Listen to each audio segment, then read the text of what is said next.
All right, I'm going to show you section 5.6, the derivatives of the inverse trig functions. So the inverse trig functions, which I'll hopefully have another video on, to explain them, what you learned in trig about those.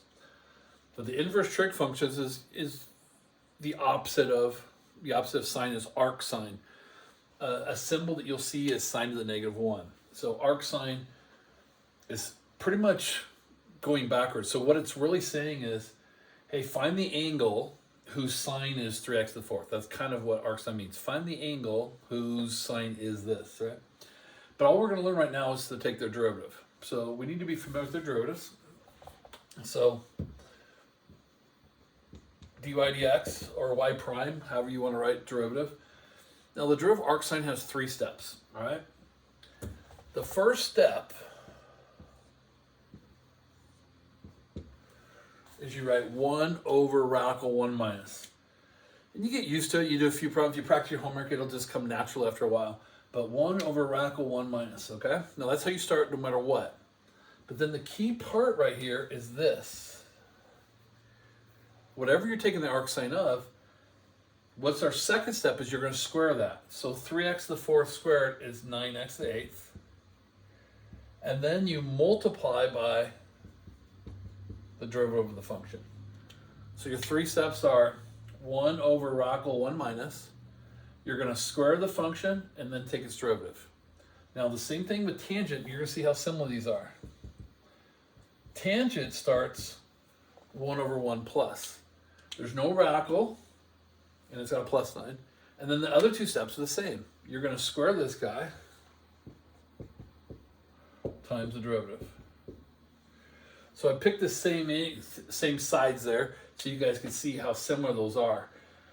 Almost the same derivative, but the start is different. So the key is you got to memorize how they start and then how the rest of it goes. All right. Now arc secant is a little different. It's going to have a 1 over, and it actually is going to even have a radical. Okay. But instead of like 1 minus like sine does, it actually is going to have the -1 on the back end. All right? But it has an extra step too. So here's what it has. The absolute value of the function, that's extra. So the absolute value is 6x is what we have out front, so bonus. And it's the function squared minus 1, then times the derivative. So it's almost like arc sine. You have the same steps, but if I cover this up, it's just the radical backwards and then that extra little step. So very similar. So it's 1 over the absolute value of your function, radical your function squared minus 1, and then times the derivative of your function. And that's arc secant. All right, so let's practice all of them one more time. So remember, arc secant start. I start like that no matter what. Okay? Now I got to square that function. Now e to the x squared means e to the x times e to the x, or e to the 2x. And the derivative of e to the x, we learned in the previous section, is e to the x. It's himself. He's the only derivative who's himself. So derivative of e to the x is e to the x. All right? All right.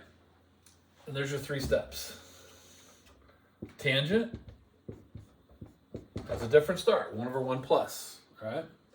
So whatever function here, ln x squared, there's no way to rewrite that. You have to write it like that. There's no other form of writing that.